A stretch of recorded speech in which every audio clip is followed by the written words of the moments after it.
बिस्मिल्लाहिर्रहमानिर्रहीम। लक़द जाअकुम रसूलुम मिन अनफुसिकुम अज़ीज़ुन अलैहि मा अनित्तुम हरीसुन अलैकुम बिल मुमिनीना रऊफ़ुर रहीम। फ़इन तवल्लौ फ़क़ुल हस्बियल्लाहु ला इलाहा इल्लाहु अलैहि तवक्कलतु व हुवा रब्बुल अर्शिल अज़ीम।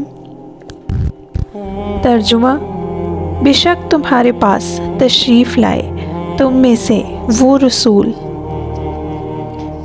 जिन पर तुम्हारा मुशक्क़त में पड़ना गरा है, तुम्हारी भलाई के निहायत चाहने वाले, मुसलमानों पर कमाल मेहरबान। फिर अगर वो मुँह फेरें तो तुम फरमा दो कि मुझे अल्लाह काफ़ी है, उसके सिवा किसी की बंदगी नहीं, मैंने उसी पर भरोसा किया और वो बड़े अर्श का मालिक है।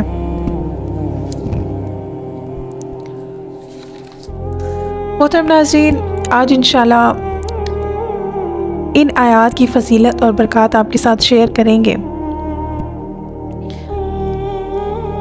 तो सबसे पहले हम दुरूद पाक पढ़ लेते हैं। अल्लाहुम्मा सल्लि अला मुहम्मद व अला आलि मुहम्मद कमा सल्लैता अला इब्राहीम व अला आलि इब्राहीम इन्नका हमीदुम मजीद। अल्लाहुम्मा बारिक अला मुहम्मद व अला आलि मुहम्मद कमा बारकता अला इब्राहीम व अला आलि इब्राहीम इन्नका हमीदुम मजीद। तमाम देखने और सुनने वालों को अस्सलामु अलैकुम। मुझे उम्मीद है आप सब जहाँ भी हैं खैरियत से हैं, और अल्लाह रब्बुल इज़्ज़त से हमेशा की तरह यही दुआ है कि आप सब जहाँ हों अल्लाह ताला आपको अपने हिफ्ज़ व ईमान में रखे, शैतान के शर से महफूज रखे, हासिदों के हसद से महफूज रखे, और तमाम बीमारों को शिफाए कामिला अता फ़रमाए, आमीन। मोहतरम नाज़रीन, आज की वीडियो उन लोगों के लिए बहुत कमाल की है जो रिस्क की कमी का प्रॉब्लम फेस कर रहे हैं, और उन लोगों के लिए जिनके साथ रिस्क की कमी के बहुत से मसाइल हैं। कर्ज़ों का बोझ, बच्चों के अखराजात, फिर उनकी तालीम के अखराजात। आज के दौर में हम बात करें तो गरीब क्लास, मीडियोकर क्लास के लिए बच्चों की तालीम बहुत मुश्किल हो गई है। एक्सपेंसिव इतने ज़्यादा हो गए हैं और तालीम एक्सपेंसिव बहुत हो गई है। बिज़नेस प्रॉब्लम है, बिज़नेस में लॉस है, लेकिन आप देखें कि जो आमदनी है वो तो उधर ही कांस्टेंट है, और टैक्सेस की वजह से अखराजात बेहद बढ़ गए हैं। गरीब इंसान तो चक्की में पिस रहा है। इंसान को समझ ही नहीं आ रही कि वो क्या करे, इन हालात को कैसे फेस करें और इनसे कैसे जान छोड़ें। तो ऐसी सूरत में कुरान पाक में ऐसी सूरतें मौजूद हैं, ऐसी आयात मौजूद हैं कि अगर हम इनको तसलसल के साथ पढ़ते रहें तो यकीन कीजिए कि ये सारे प्रॉब्लम, सारे मसाइल हल हो जाएंगे। गवर्नमेंट टैक्सेस का प्रॉब्लम, बच्चों के अखराजात, घर की माली हालत, हाथ बहुत तंग है, और इंसान कर्ज़ ले लेता है, स्पेशली जब वो, आपको पता है कि इंसान कर्ज़ तब लेता है जब वो बहुत ज़्यादा मजबूरी की हालत में होता है। वो कोई भी कंडीशन हो सकती है, हो सकता है उसके घर में खाना ना हो और उसे कर्ज़ लेना पड़ जाए, या उसके बच्चे इस एज के हैं कि उसे शादी करनी पड़ रही है बच्चों की, और वो शादी की वजह से ले लेता है कर्ज़। तो फिर हालात कुछ ऐसे हो जाते हैं कि वो कर्ज़ वापस नहीं कर सकता। हालात संभाले ना जाएं, हालात अच्छे ना हों, तो आप खुद सोचें इंसान कैसे कर्ज़ वापस करेगा। तो ऐसी सूरत में कलाम पाक और अल्लाह से रुजू किए बग़ैर कोई चारा नहीं। आज इंशाल्लाह सूरह तौबा की बड़ी ख़ास आयत हैं, 128 और 129 नंबर आयत। इससे आपको हम बड़ा ज़बरदस्त वजीफ़ा बताने जा रहे हैं।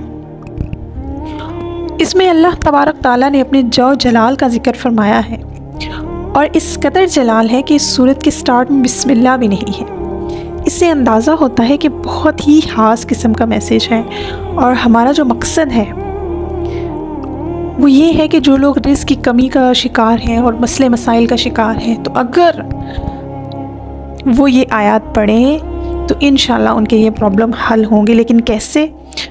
तो पहले आपको ये आयत लक़द जाअकुम रसूलुम मिन अनफुसिकुम अज़ीज़ुन अलैहि मा अनित्तुम हरीसुन अलैकुम बिल मुमिनीना रऊफ़ुर रहीम फ़इन तवल्लु फ़क़ुल हस्बी अल्लाहु ला इलाहा इल्ला हु अलैहि तवक्कलतु व हुवा रब्बुल अर्शिल अज़ीम। तर्जुमा, बेशक तुम्हारे पास तशरीफ़ लाए तुम में से वो रसूल जिन पर तुम्हारा मुशक्क़त में पड़ना गरा है, तुम्हारी भलाई के निहायत चाहने वाले, मुसलमानों पर कमाल मेहरबान।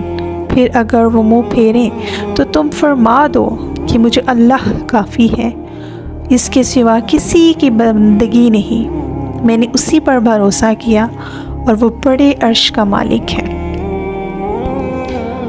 मोहतरम नाज़रीन, इन दो आयात का रिस्क से बहुत गहरा ताल्लुक़ है। जब भी आप इन दो आयात को पढ़ना शुरू करते हैं तो अल्लाह रब्बुल इज़्ज़त रिस्क के दरवाज़े खोल देता है, बंदिश ख़त्म होना शुरू हो जाती है और ये सूरा अल अर्शिल अज़ीम पर ख़त्म हो रही है। यानी ये वही अर्श अज़ीम है जिसे 8 फरिश्तों ने उठाया हुआ है और इसी अर्श अज़ीम पर जलवा अफरोज़ होकर क़यामत के दिन सज़ा और जज़ा का फ़ैसला होगा। तो जब आप इन आयात को एक ख़ास तादाद और तकरार के साथ पढ़ते हैं तो आपके इर्द गिर्द नूरानी महलूक जमा होने लग जाती है और आपको एक फ़ीलिंग आती है, बड़ी ज़बरदस्त किस्म की एक सेटिस्फेक्शन वाली फ़ीलिंग आना शुरू हो जाती है कि इंशाल्लाह जो रिस्क के मामलात हैं, जो रिस्क की तंगी है, वो इंशाल्लाह अल्लाह पाक ख़त्म कर देगा। तो परेशान ना हो, कायनात में एक चीज़ हमेशा गौर करें। नहीं, आप कायनात में एक चीज़ पर गौर करें कि किसी चीज़ की कमी नहीं है, बहुत सी चीज़ों की बख्तात है। फॉर एग्ज़ाम्पल, हम एक बीज की अगर बात करते हैं तो उसके अंदर माइक्रोफिल्म्स बंद होती हैं। इसी एक बीज में अरबों खरबों दरख्त होते हैं। फॉर एग्ज़ाम्पल, आप कहेंगे पता नहीं क्या बात कर रही है, तो मैं आपको बात समझाती हूँ कि जैसे एक बीज हमने उसको बोया, वो एक पौधा बना, तनावर दरख्त बना और फिर उसने फल दिया। फॉर एग्ज़ाम्पल, वो एक माल्टे का ही दरख्त है, तो आप सोचें उसके ऊपर कितने माल्टे लगते हैं। अब हर फल के अंदर ढेर बीज होते हैं, तो फिर आप ख़ुद इस बात को समझ लीजिए कि एक बीज के अंदर आगे वो कितने फल लगेंगे, कितने बीज निकलेंगे और फिर ये सिलसिला चलता रहता है। तो जो रिस्क के मामलात हैं वो भी कुछ ऐसे ही हैं। तो क्या कीजिए कि सोशल प्रोग्रामिंग, मायूसी और फितरी कमज़ोरी कि इंसान बहुत कमज़ोर समझता है और वो अपने अमाल का रिज़ल्ट बहुत जल्द चाहता। एब्सोल्यूट सी बात है, कोई भी अमल उसका कोई काम नहीं कर रहा, चारों तरफ खूब अंधेरा और प्रॉब्लम्स, मायूसी, नाकामी।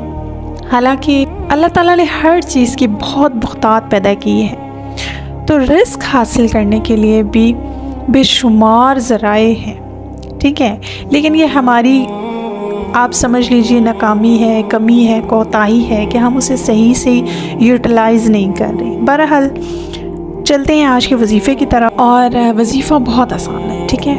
ये इतनी खूबसूरत आयतें हैं कि अगर आप इन्हें 2-3 दिन रेगुलर पढ़ना शुरू करेंगे ना, तो ये आपकी ज़ुबान पे फर चलना शुरू हो जाएंगी। तो आपने क्या करना है, हर नमाज के बाद 3 बार, ठीक है, आपने सूरह तौबा की आयत नंबर 128 और 29 को 3 बार तो लाजमी पढ़ना है हर नमाज के बाद। अच्छा, ये अमल है 61 डेज़ का, ठीक है। आपने फ़र्स्ट 11 डे इसको कैसे पढ़ना है, आप इसे दिन में 101 मरतबा आपने इसकी तादाद को पूरा करना है, ठीक है। आप चाहे फजर के बाद इसे 101 मरतबा पढ़ लें, ज़ुहर के बाद, अगर इस तरह भी मुश्किल है तो आप सेक्शन डिवाइड कर लीजिए कि सुबह हम 30 बार पढ़ लेंगे, फिर दोपहर को 40 दफ़ा पढ़ लेंगे। इस तरह से करके आपने तादाद पूरी कर ली है। उसके बाद 11वें दिन से 22वें दिन तक आपने इसको पढ़ना है 202 बार, ठीक है। और फिर इसी तरह 22वें दिन से लेकर 61 डे तक आपने इसे 303 बार पढ़ना है, ठीक है। लेकिन इसमें वज़ू शर्त है, आपने इसे बावज़ू हालत में पढ़ना है और कोशिश कीजिए कि अव्वल और आखिर दुरूद पाक 11 बार ज़रूर पढ़ें। इसके इतने फ़ायदे हैं और मेरिकलेस फ़ायदे हैं कि गरीब को तो लखपति लाजमी बना देती है और लाखपति को करोड़पति और करोड़पति को अरब खरब। मतलब आप समझ जाएं कि जब अल्लाह की तरफ से रिज़्क़ के दरवाजे ही आपके लिए खोल दिए गए हैं तो फिर आप मतलब अल्लाह ताला आपको आपकी सोच से ज़्यादा देगा। और एक आपको बड़ी ज़बरदस्त किस्म की चीज़ बताती हूँ कि जब भी आप इस सूरत को पढ़ेंगे, ये आयतें पढ़ेंगे, आपको फ़ील होगा कि आपके इर्द गिर्द कोई नूरानी मखलूक मौजूद है। और ये कोई डरने वाली बात नहीं है, ये सेटिस्फेक्शन लेवल है, ठीक है। आपको सेटिस्फाई करता है। कुछ लोगों को फ़ील होता है और कुछ को नहीं होता, लेकिन ये बहुत बड़ा कीमती असासा है। उम्मीद है आज की वीडियो आपको पसंद आई होगी। अपना और अपनों का बहुत सा ख्याल रखिए। अल्लाह ने के बाद।